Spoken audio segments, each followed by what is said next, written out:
नमस्कार साथियों हम यहाँ पे राजस्थान पुलिस कांस्टेबल का मॉडल पेपर 27 नंबर है ये करने वाले हैं इस परीक्षा में। और उम्मीद है आप सभी को ये इंपॉर्टेंट क्वेश्चन है ये लगेंगे।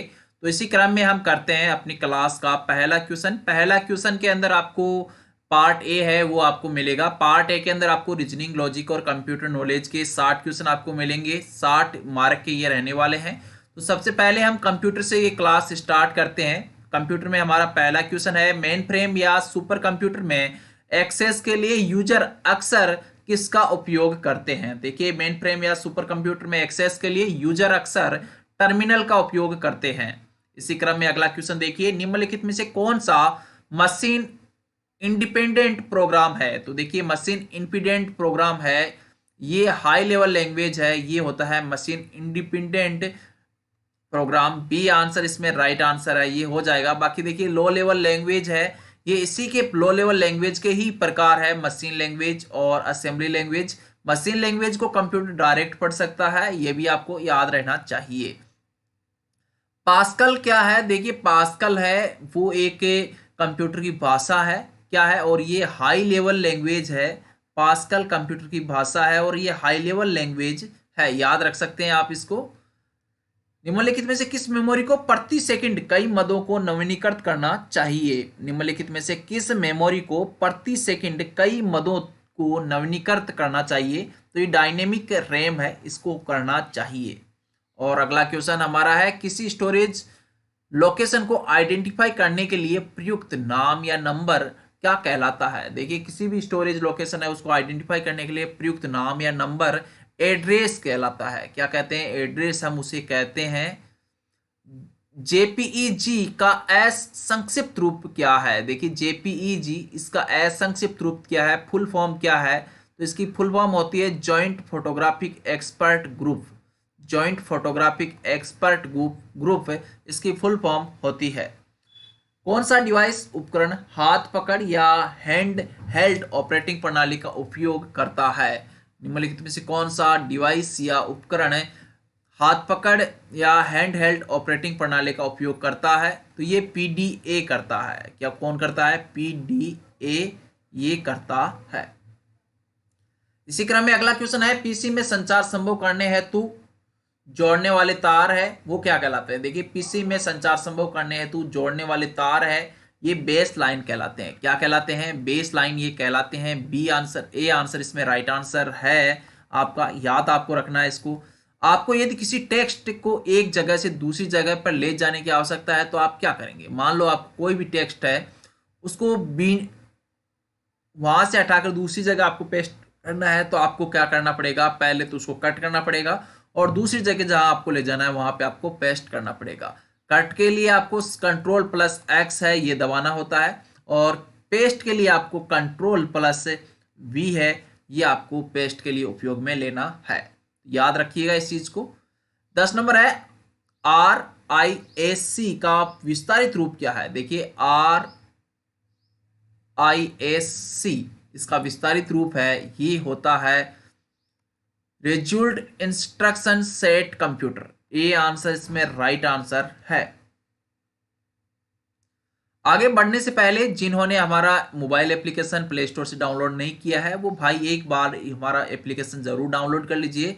आपको मात्र ये नाम लिखना है, हमारा वाला चैनल का नाम लिखना है प्ले स्टोर में, और वहां से आपको हमारा ऐप है इस लोगो वाला मिल जाएगा, उसको डाउनलोड आप आसानी से कर लीजिएगा।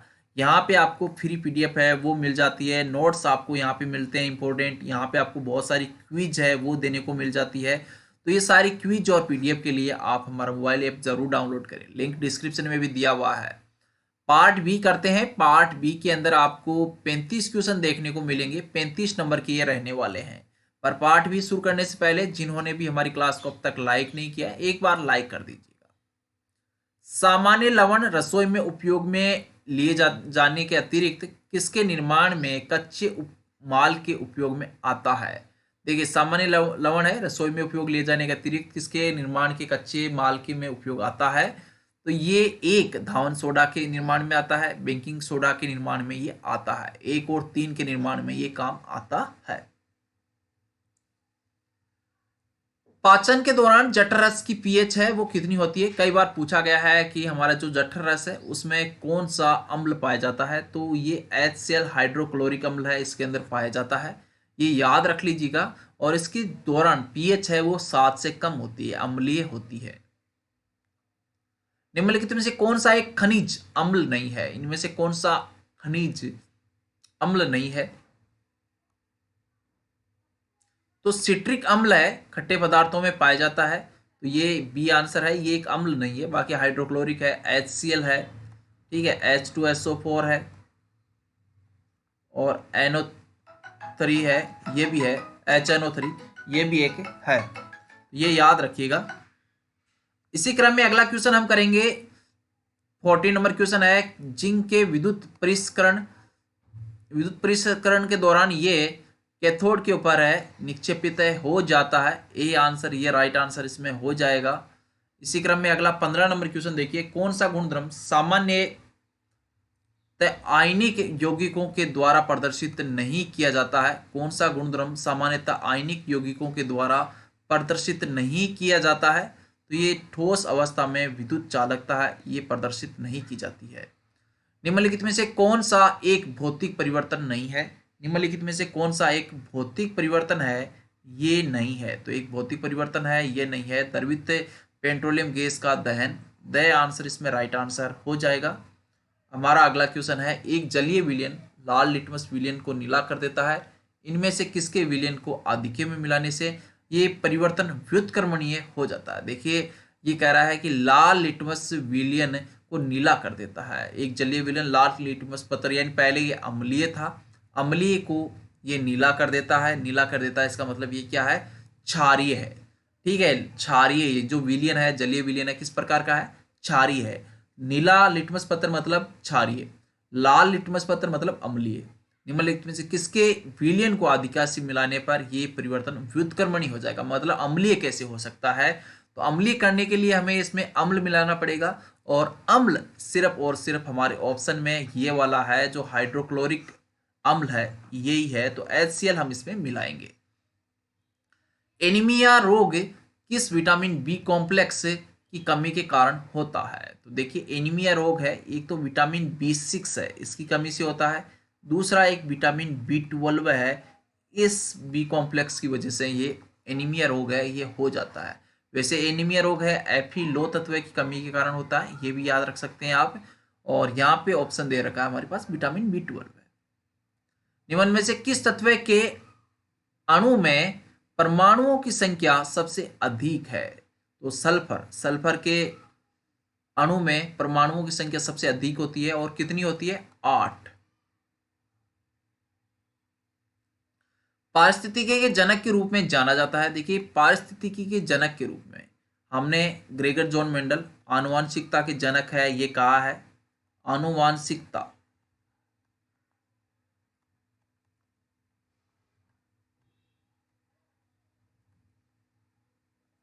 और इसमें ये अलेक्जेंडर वॉन हेम्बोल्ट पारिस्थितिकी के जनक के रूप में हो जाएंगे। अलेक्जेंडर ग्राहम बेल ये टेलीफोन के आविष्कारक हो गया, ठीक है ना। और माइकल फेराडे ये हो जाते हैं आपके विद्युत चुंबकीय प्रेरण, इसका सिद्धांत माइकल फेराडे के द्वारा दिया गया था। और भारतीय पारिस्थितिकी के जनक है वो रामदेव मिश्रा है। अगर भारतीय पारिस्थितिकी के जनक पूछ लिए तो कौन है? रामदेव मिश्रा। स्पेन के हायोएल्वा में 12 से 19 नवंबर 2021 को आयोजित विश्व बैडमिंटन चैंपियनशिप 2021 के पुरुष एकल फाइनल मुकाबले में भारत के किदाम्बी श्रीकांत को किसने पराजित किया है? तो ये लो किन यू है, सिंगापुर के, इन्होंने पराजित किया है। और इसी स्पर्धा के अंदर लक्ष्य सेन है, उन्होंने कांस्य पदक जीता है। और ये पहला मौका है जब भारत ने एक साथ कांस्य और रजत पदक जीते हो। भारत को अंतर्राष्ट्रीय समुद्री संगठन IMO की परिषद में किस वर्ष के लिए पुणे चुना गया है? तो भारत को 22 और 23 के लिए चुना गया है पुणे। किस अंतरिक्ष एजेंसी के अंतरिक्ष यान द पार्कर सोलर प्रोब ने पहली बार वायुमंडल में प्रवेश किया है? तो ये नासा है, इसके अंतरिक्ष यान ने पहली बार प्रवेश किया है। वर्ष 2021 के लिए association of tennis professional ATP पुरस्कारों की घोषणा दिसंबर 2021 में की गई, जिसमें वर्ष 2021 का सर्वश्रेष्ठ खिलाड़ी प्लेयर ऑफ द ईयर चुना गया है। तो ये नोवाक जोकोविच है, ये चुने गए हैं। 25 नंबर क्वेश्चन है, 10 नवंबर 2021 को जारी जलवायु परिवर्तन प्रदर्शन सूचकांक 2022 में भारत को कौन सा स्थान प्राप्त हुआ है? 10 नवंबर 2021 को जारी जलवायु परिवर्तन प्रदर्शन सूचकांक 2000, इसमें भारत को 10वां स्थान है वो मिला है। भारतीय कृषि अनुसंधान परिषद के अनुसार भारत में कितने प्रकार की मिट्टियां पाई जाती है? तो भारतीय कृषि अनुसंधान परिषद इसके अनुसार भारत में 8 प्रकार की मिट्टियां हैं ये पाई जाती है। और अगला क्वेश्चन हमारा यहाँ पे है कि भारत में रेल मार्गों का सबसे बड़ा जाल किस राज्य में पाया जाता है? भारत में रेल मार्गों का सबसे बड़ा जाल उत्तर प्रदेश में पाया जाता है। कहाँ पे पाया जाता है? उत्तर प्रदेश में। 1981 में स्थापित भारतीय वन सर्वेक्षण विभाग का मुख्यालय कहाँ स्थित है? तो 1981 में स्थापित किया गया है भारतीय वन सर्वेक्षण विभाग, इसका मुख्यालय देहरादून रखा गया है। कहाँ पे रखा गया है? देहरादून रखा गया है। 29 नंबर है, राष्ट्रीय वन नीति का शुभारंभ कब किया गया? राष्ट्रीय वन नीति का शुभारंभ कब किया गया? देखिए, राष्ट्रीय वन नीति है, इसका शुभारंभ है ये किया गया है 1952 में। कब किया गया है? 1952 में। बी आंसर इसमें राइट आंसर आपका हो जाता है। देखिए, इसी क्रम में अगला क्वेश्चन है, 30 नंबर क्वेश्चन है, वो है राष्ट्रीय पर्यावरण शोध संस्थान कहाँ स्थित है? राष्ट्रीय पर्यावरण शोध संस्थान कहाँ पे स्थित है? तो ये नागपुर के अंदर स्थित है। राष्ट्रीय शोध संस्थान कहाँ पे स्थित है? नागपुर में स्थित है। तो सही आंसर इसमें भी हम राइट आंसर करेंगे। हमारा अगला क्वेश्चन है, फ्रांस का प्रसिद्ध राजनीतिज्ञ कौन था जो स्वयं को क्रांति का पुत्र कहता था? तो ये था नेपोलियन बोनापार्ट। 1889 में अहमदिया आंदोलन किसके द्वारा शुरू किया गया? देखिए, 1889 के अंदर अहमदिया आंदोलन शुरू किया गया था मिर्जा गुलाम अहमद के द्वारा। एलोरा की गुफाओं की कुल संख्या में बौद्ध धर्म की गुफाएं कितनी है? देखिए, एलोरा की गुफाओं में कुल संख्या में बौद्ध धर्म की गुफाएं हैं वो है 12। कितनी है? 12 है। मनसबदारी में जात से किसकी संख्या का अभिप्राय होता है? देखिए, मनसबदारी में जात से किसकी संख्या का अभिप्राय होता है? जात से मतलब होता है सैनिक। क्या होता है? मनसबदारी प्रथा में जात से जुड़ा हुआ शब्द है वो है सैनिक के लिए। शाहजहां के शासनकाल में गोपनीय आदेश कहां से जारी किए जाते थे? शाहजहां के शासनकाल में गोपनीय आदेश शाहबुर्ज से जारी किए जाते थे।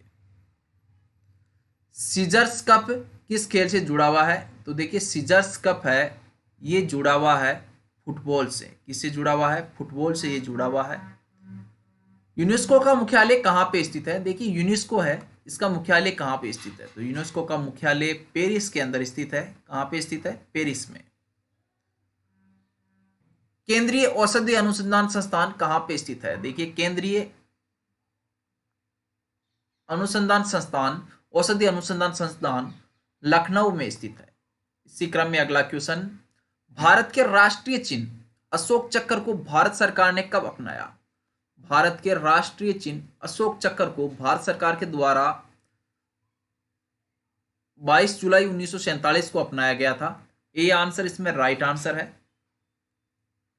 एशिया का नोबल कहा कहलाता है? देखिए, एशिया का नोबल है ये कहलाता है। तो एशिया का नोबल है ये बुकर पुरस्कार है ये कहलाता है। और माफ कीजिएगा, मैगसेसे पुरस्कार ये कहलाता है।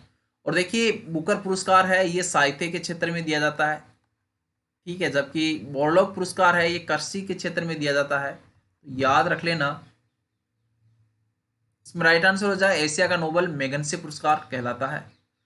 किसी राज्य के में राष्ट्रपति शासन की प्रारंभिक अवधि कितनी होती है? किसी राज्य में राष्ट्रपति शासन की प्रारंभिक अवधि है 6 माह के लिए होती है। और अगला क्वेश्चन, किसने कहा था कि स्वराज प्राप्ति ईश्वर में विश्वास द्वारा ही संभव है? ये किसका कथन है कि स्वराज की प्राप्ति ईश्वर में विश्वास द्वारा ही संभव है? ये अरविंद के द्वारा कहा गया था।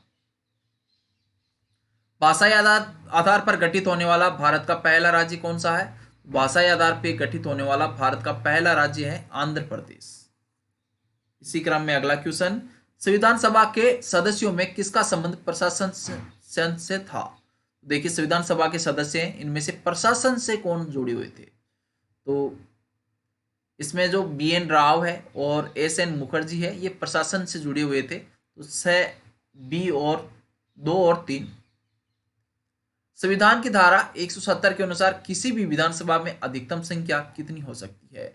संविधान की धारा 170 इसके अनुसार किसी भी विधानसभा की अधिकतम सदस्य संख्या 500 हो सकती है, इससे ज्यादा नहीं हो सकती। पार्ट सी करेंगे। पार्ट सी में आपको 10 क्वेश्चन देखने को मिलेंगे, 10 नंबर के ये रहने वाले हैं।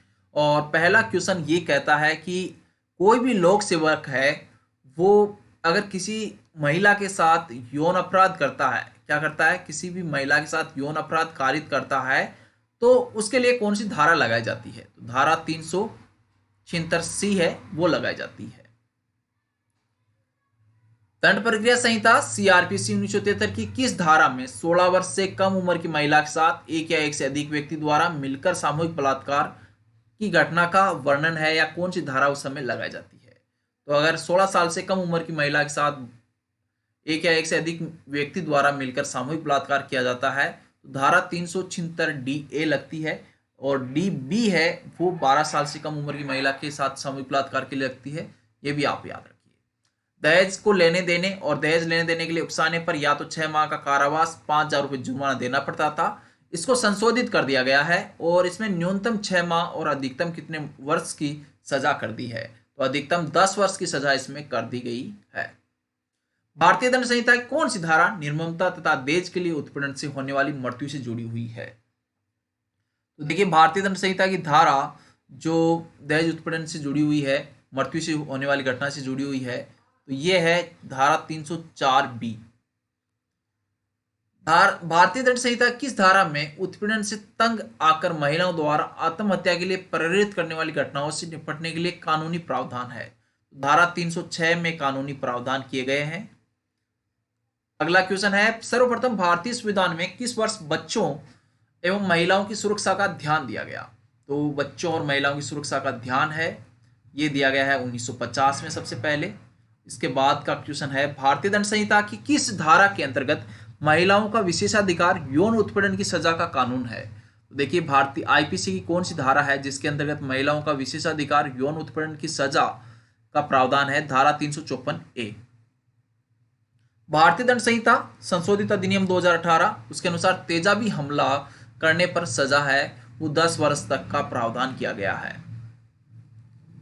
दंड प्रक्रिया संहिता CRPC 1973 में आपराधिक कानून के क्रियान्वयन के लिए मुख्य कानून है जो किस वर्ष से पारित होकर किस वर्ष लागू हुआ? तो ये 1973 में पारित हुआ जबकि 1974 में इसे लागू किया गया। दंड प्रक्रिया संहिता CRPC 1973 में बलात्कार से जुड़ी हुई धारा कौन सी है? तो बलात्कार से जुड़ी हुई धारा 376 है। और अब करेंगे हम राजस्थान जीके के। राजस्थान जीके क्वेश्चन करने से पहले जिन्होंने भी हमारा मोबाइल एप्लीकेशन डाउनलोड नहीं कर रखा है तो वह भाई प्लीज कृपया करके ये हमारा जो नाम है चैनल का इसको लिख के प्ले स्टोर में और ये सर्च कर लीजिएगा। ये आपको सभी को डाउनलोड कर लेना है। यहाँ पे आपको फ्री PDF मिल जाएगी, यहाँ पे आपको फ्री क्विज मिल जाएगी, यहाँ पे जो आप मॉडल पेपर देख रहे हैं इसकी भी PDF यहीं पे आपको मिलेगी। लिंक डिस्क्रिप्शन में भी डाला हुआ है, तो ये ऐप जरूर डाउनलोड कर ले। आपके लिए एग्जाम में बहुत ही हेल्पफुल ये होने वाला है, बहुत ही महत्वपूर्ण आपके लिए होने वाला है। राजस्थान जीके के 45 क्वेश्चन है, 45 नंबर के आपके आने वाले हैं। तो मीराबाई के आध्यात्मिक गुरु संत रैदास की पेनोरमा कहाँ स्थित है? तो ये चित्तौड़गढ़ के अंदर स्थित है सर। राष्ट्रीय सरसों अनुसंधान केंद्र कहाँ पे स्थित है? देखिए राष्ट्रीय सरसों अनुसंधान केंद्र ये सेवर के अंदर स्थित है। कहाँ पे स्थित है? सेवर में स्थित है। इसी क्रम में अगला क्वेश्चन है, राजस्थान में धौलपुर को प्राचीन समय में किस नाम से जाना जाता था? राजस्थान में धौलपुर को प्राचीन समय में किस नाम से जाना जाता था? तो ये जाना जाता था कोठी। किस नाम से जाना जाता था? कोठी के नाम से। राग कल्पद्रुम के रचयिता कौन है? देखिए राग कल्पद्रुम है, इसके रचयिता कौन है? ये भी अच्छा क्वेश्चन पूछा है। तो राग कल्पद्रुम इसके रचयिता है कृष्णानंद व्यास। दोराई का युद्ध किनके मध्य हुआ? देखिए दोराई का युद्ध है ये किनके मध्य हुआ था? तो दोराई का युद्ध है ये औरंगजेब और दारा सिकोहो के मध्य हुआ था। याद रखिएगा 14 मार्च 1659 ईस्वी में हुआ था, ये भी याद रख सकते हैं आप। और अजमेर के नजदीक ये युद्ध लड़ा गया था। निम्न में से राजस्थान के किस स्थल से प्राप्त मर्द भांडों का लाल धरातल पर काले रंग की सुंदर ज्यामिति डिजाइन से सजाया गया है? तो ये कालीबंगा। श्री सरस्वती पुस्तकालय जो अलभ्य एवं दुर्लभ साहित्य का अप्रतिम खजाना है, यह है फतेहपुर सीकरी। फतेहपुर सीकर में अंदर आबू के अभिलेख इसके लेखक कौन है? आबू के अभिलेख के लेखक कौन है? तो ये सूपचंदर इसके लेखक है। बेराट, जिसको आप विराटनगर के नाम से जानते हैं, उसमें प्रथम उत्खनन किनके नेतृत्व में किया गया था? तो इसके अंदर पहला उत्खनन है वो किनके नेतृत्व में किया गया? ये भी अच्छा क्वेश्चन पूछा है, आपको आंसर जरूर देना चाहिए इसका। देखिए इसका राइट आंसर है वो हो जाता है दयाराम साहनी के नेतृत्व में पहला किया गया था और 1936-37 में किया गया था। जबकि सेकंड 1962-63 में पुरोहित नील रतन बनर्जी और कैलाश नाथ दीक्षित के द्वारा किया गया था। हमारा अगला क्वेश्चन है, इसका राइट आंसर कौन सा हो जाएगा? पहली बार किया गया था दयाराम साहनी के द्वारा। ठीक है, ए आंसर 1936-37 में किया गया था। और दूसरा किया था डॉक्टर NR बनर्जी के द्वारा, ये याद रख लीजिएगा। राजस्थान के राज्यपाल निम्नलिखित में से कौन सी शक्ति निहित नहीं है? देखिए शक्ति है, ये शक्ति निहित नहीं है, तो विधानसभा को स्थगित करने की शक्ति इनमें निहित नहीं है, बाकी सारी है।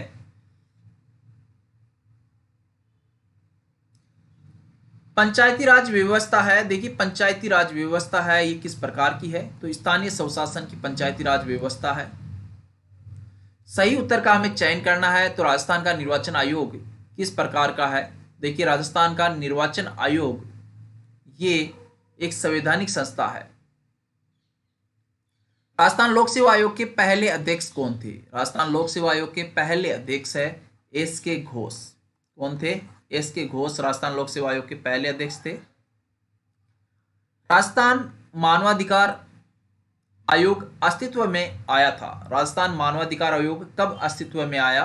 तो राजस्थान मानवाधिकार आयोग 18 जनवरी 1999 को अस्तित्व में आया है। इंपॉर्टेंट क्वेश्चन है, नोट कर लेना। मेवाड़ पुकार 21 सूत्री मांग पत्र का संबंध किससे था? मेवाड़ पुकार 21 सूत्री मांग पत्र का संबंध मोतीलाल तेजावत से था। विजय सिंह पत्थी का मूल नाम क्या था? विजय सिंह पत्थी इनका मूल नाम है ये क्या था? विजय सिंह पत्थी का मूल नाम है भूप सिंह। क्या नाम है? भूप सिंह। स्वतंत्रता संग्राम के दौरान निम्न में से कौन सी महिला जेल नहीं गई? तो अंजना देवी पहली बार है जो सबसे पहले गई थी, अंजना देवी गई थी। नारायणी देवी भी गई है, मेवाड़ प्रजामंडल से जुड़ी हुई है। रत्न शास्त्री ये भी गई थी। जबकि कालीबाई है ये तो डायरेक्ट शहीद हो गई थी, तो जेल नहीं गई थी ये। रास्तापाल आप जानते ही है। निम्नलिखित में से कौन सा युग्म प्रजामंडल और उनके संस्थापक से सही सुमेलित नहीं है? तो देखिए यहां पे सही सुमेलित अलवर प्रजामंडल है, ये नहीं होगा। अलवर लादाराम व्यास लिख रखा है, तो यहाँ पे अलवर प्रजामंडल की स्थापना 1938 में हरिनारायण शर्मा और कुंज बिहारी मोदी के द्वारा की गई थी। और सबसे बड़ी बात यह है कि 1942 में भारत छोड़ो आंदोलन में सक्रिय भाग लेने वाला प्रजामंडल है ये नहीं था, तो याद रख लीजिएगा। जयपुर, एक तो जयपुर ने भाग नहीं ली थी, दूसरी इसने भी भाग नहीं लिया था। मई 1947 को कालीबाई अपने अध्यापक को मुक्त कराने के दौरान पुलिस की गोलियों द्वारा मार दी गई। वह किस जिले से थी? देखिए अपने अध्यापक को बचाते हुए मई 1947 में कालीबाई शहीद हो गई थी, पुलिस ने गोलियां चला दी थी इस कारण से। ये किस जिले में स्थित है? तो ये डूंगरपुर में स्थित है। रास्तापाल याद रख सकते हैं आप यहाँ पे। राजस्थान के राजनीतिक जागरण में अग्रणी रहे त्याग भूमि नामक के पत्र के संस्थापक कौन थे? तो ये हरिभाऊ उपाध्याय थे, इनको भी आप रखे याद। निम्नलिखित में से राजपूताना देशी रियासतों के साथ 1817-1818 की अधीन संधि की बातचीत की थी। तो राजपूताना रियासतों है यानी जो देशी रियासतें हैं उनके साथ 1817 और 1818 के अंदर अधीन संधि के लिए बातचीत की थी चार्ल्स मेटकॉप ने। इंपॉर्टेंट क्वेश्चन है, याद रखना। निम्नलिखित में से मारवाड़ के किस शासक ने खानवा के युद्ध में महाराणा सांगा की सहायता प्रदान की थी? तो ये की थी राणा राव गांगा ने। राज्य में गुलाबी रंग का संगमरमर किस क्षेत्र से प्राप्त होता है? राज्य में गुलाबी रंग का संगमरमर किस क्षेत्र से प्राप्त होता है? तो ये बाबरमाल से प्राप्त होता है। राजस्थान में सर्वाधिक क्षेत्र में निम्नलिखित में से किन वनों का विस्तार है? राजस्थान में सर्वाधिक क्षेत्र में निम्नलिखित में से किन वनों का विस्तार है? तो ये धोकड़ा के वनों का विस्तार है। कावोद झील कहाँ स्थित है? देखिए कावोद झील है, ये कहाँ पे स्थित है? तो ये जैसलमेर के अंदर स्थित है कावोद झील। दिवेर राजसमंद से किस नदी का उद्गम होता है? देखिए दिवेर राजसमंद से किस नदी का उद्गम होता है? तो ये कोठारी नदी है, इसका यहां से उद्गम होता है। प्रदेश में राज्य वित्त आयोग अपनी रिपोर्ट किसे सौंपता है? प्रदेश में राज्य वित्त आयोग अपनी रिपोर्ट किसे सौंपता है? तो ये राज्यपाल को सौंपता है। निम्न में से किस निर्माण का कारण संवहनीय धाराएं हैं? निम्नलिखित में से किस के निर्माण का कारण संवहनीय धाराएं हैं? तो संवहनीय धाराएं हैं भभूलिया का निर्माण का। रंग और गठन के आधार पर बनास नदी में पाई जाने वाली मिट्टी कौन सी है? तो रंग और गठन के आधार पे पीली भूरी बलुई मिट्टी है बनास बेसिन में पाई जाने वाली मिट्टी। राज्य के पहले निर्वाचन आयुक्त कौन थे? तो राज्य के पहले निर्वाचन आयुक्त थे श्री अमर सिंह राठौड़। हरजी गांव के कुमार मामा जी के घोड़े बनाते हैं, ये गांव किस जिले में स्थित है? देखिए हरजी गांव के कुमार मामा जी के घोड़े बनाते हैं और ये जालोर जिले में स्थित है। भारत में उपलब्ध निम्न पारिस्थितिकी में से राजस्थान में सर्वाधिक रूप से उपलब्ध है। तो राजस्थान में वर्षा में बहुत अधिक विषमता है, देखने को मिल जाती है। वीर सतसई के लेखक है वो कौन है? तो देखिए वीर सतसई के लेखक है सूर्यमल मिश्रण, बूंदी के हैं ये भी याद रख लेना, कई बार पूछा जाता है कहां से हैं, तो ये बूंदी के हैं। मालव प्रदेश के नाम से प्रसिद्ध भूभाग था, देखिए मालव प्रदेश के नाम से प्रसिद्ध भूभाग टोंक और झालावाड़ है। वह किला जिसमें एक जैसे 9 महल बने हुए हैं, तो ये नाहरगढ़ जयपुर में है। रात्रि भर का जागरण कहलाता है, देखिए रात्रि भर पूरी रात जो जागरण किया जाता है उसे हम क्या कहते हैं? तो हम उसके कहते हैं ओज को। जागीरदार द्वारा अपनी जागीर में दौरा करने के निमित्त किसानों से लिया जाने वाला कर क्या कहलाता है? देखिए जागीरदार अपनी जागीर में दौरा करता है तो उसके एवज में किसानों से लिया जाने वाला जो कर है ये कहलाता है खीचड़ी लाग। क्या कहलाता है? खीचड़ी लाग। गोगुंदा और कोमलगढ़ के मध्य स्थित पठार का नाम क्या है? तो गोगुंदा और कोमलगढ़ के मध्य स्थित पठार भोराट का पठार है। राजसमंद के किस प्रदेश में भीड़ या खादर मिलते हैं? तो राजसमंद के भीड़ और खादर है ये चंबल बेसिन में मिलते हैं। किस चित्रशैली में चित्रकार अपना नाम लिखता था? हस्ताक्षर करता था, मतलब सीधी सी बात यही है, लघु हस्ताक्षर करते थे। तो ये बीकानेर चित्रशैली के चित्रकार अपना नाम है वो लिखते थे, नाम और तिथि अंकन करते थे ये। राजस्थान में मुगल काल में विवाह के अवसर पर पहने जाने वाली पगड़ी कौन सी है? तो राजस्थान में मुगल काल में विवाह के अवसर पर पहने जाने वाली पगड़ी है मीठड़े की पगड़ी। ए आंसर राइट आंसर है। बादशाह का मेला कहाँ पे बढ़ता है? तो बादशाह का मेला है ये ब्यावर में बढ़ता है। लाल मंदिर के नाम से प्रसिद्ध है, देखिए लाल मंदिर इसके नाम से प्रसिद्ध कौन सा है? तो सोनी जी की नसियां अजमेर, ये लाल मंदिर के नाम से प्रसिद्ध है। और राष्ट्रीय शिल्पी पुरस्कार किस क्षेत्र में उत्कृष्टता के लिए दिया जाता है?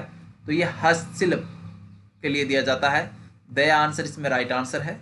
और क्लास का लास्ट क्वेश्चन है, मेवाड़ में स्थित एकलिंग मंदिर किस संप्रदाय से संबंधित है? तो मेवाड़ में स्थित एकलिंग मंदिर किस संप्रदाय से जुड़ा हुआ है? वैसे तो देखिए एकलिंग जी का जो मंदिर है ये शिव भगवान को समर्पित है, ठीक है, एकनाथ। पर यहाँ पे बात हो रही है लकुलिश संप्रदाय से संबंधित है ये भी याद रख सकते हैं। साथ में जिन्होंने हमारा मोबाइल एप्लीकेशन प्ले स्टोर से डाउनलोड नहीं कर रखा है वो जाइए, चैनल का नाम लिखिए। चैनल का नाम हमारा आप सभी को पता ही है क्या है, जेपी भाकर ये वाला नाम है। ये जाके सर्च कीजिए, ये वाला लोगों का ऐप है वो डाउनलोड कीजिए। यहाँ से आपको फ्री पीडीएफ मिल जाती है, इस पेपर की पीडीएफ आप यहाँ से फ्री में डाउनलोड कर सकते हैं। साथ में क्विज बहुत सारी आपको यहाँ से, मॉडल पेपर आपको यहाँ से मिल जाएंगे। तो बहुत सारी आप इतने इंपॉर्टेंट नोट्स आपको यहाँ से मिल जाएंगे देखने को लिए कि आप सोच नहीं सकते। तो डाउनलोड जरूर ऐप करें, एक बार इस्तेमाल करें फिर विश्वास करें। मिलेंगे नई क्लास के साथ। पहली बार देखते हैं तो चैनल को सब्सक्राइब कर देना और बेल आइकन जरूर दबा देना हमारी हर लाइव क्लास के लिए। तो मिलते हैं नई क्लास के साथ, तब तक के लिए अलविदा। जय हिंद, जय भारत।